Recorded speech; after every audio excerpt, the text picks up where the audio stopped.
நீதிமொழிகள் அதிகாரம் 5. கற்பு நெறி தவறாமை. பிள்ளாய், என் ஞானத்தில் உன் கவனத்தை செலுத்து, என் அறிவுரைக்கு செவிகொடு. அப்பொழுது விவேகத்துடன் நடந்து கொள்வாய். அறிவு உன் நாவை காவல் செய்யும்.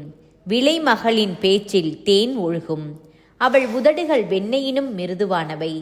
ஆனால் அவள் உறவின் விளைவோ எட்டியினும் கசக்கும். இருபுறமும் கூரான வாள் வெட்டுதலை ஒக்கும். அவள் கால் சாவை நோக்கி செல்லும். அவள் காலடி பாதாளத்திற்கு இறங்கி செல்லும். வாழ்வுக்கு செல்லும் பாதையை அவள் கவனத்தில் கொள்வதில்லை. அவளுடைய வழிகள் மாறிக்கொண்டே இருக்கும். அதை பற்றி அவளுக்கு கவலையே இல்லை. ஆகையால் பிள்ளாய், எனக்கு செவி கொடு. நான் சொல்வதற்கேற்ப நடக்க மறவாதே.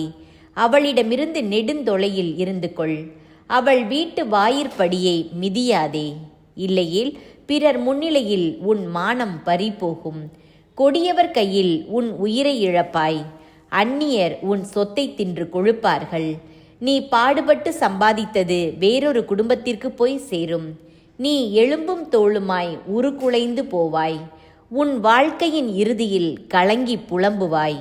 ஐயோ, அறிவுரையை நான் வெறுத்தேனே, கண்டிக்கப்படுவதை புறக்கணித்தேனே, கற்பித்தவர்களின் சொல்லை கேளாமற் போனேனே, போதித்தவர்களுக்கு செவி கொடாமல் இருந்தேனே.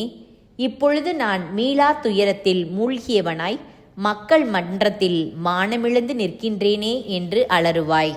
பிறன் மனைவி நயவாமை. உன் சொந்த நீர்த்தொட்டியில் உள்ள நீரையே குடி. உன் வீட்டு கிணற்றிலுள்ள நல்ல தண்ணீரையே பருகு.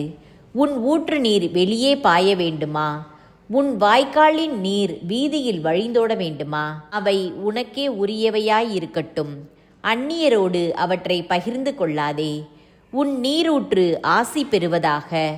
இளமை பருவத்தில் நீ மணந்த பெண்ணோடு மகிழ்ந்திரு. அவளே உனக்குரிய அழகிய பெண்மான், எழில்மிகு புள்ளிமான். அவளது மார்பகம் எப்பொழுதும் உனக்கு மகிழ்வூட்டுவதாக. அவளது அன்பு உன்னை எந்நாளும் ஆட்கொண்டிருப்பதாக. மகனே, விளை மகளை பார்த்து நீ மயங்குவதேன்? பரத்தையை நீ அணைத்து கொள்வதேன்? மனிதரின் வழிகளுள் ஒன்றும் ஆண்டவர் கண்களுக்கு தப்புவதில்லை. அவர்களுடைய பாதைகளையெல்லாம் அவர் சீர்தூக்கி பார்க்கின்றார்.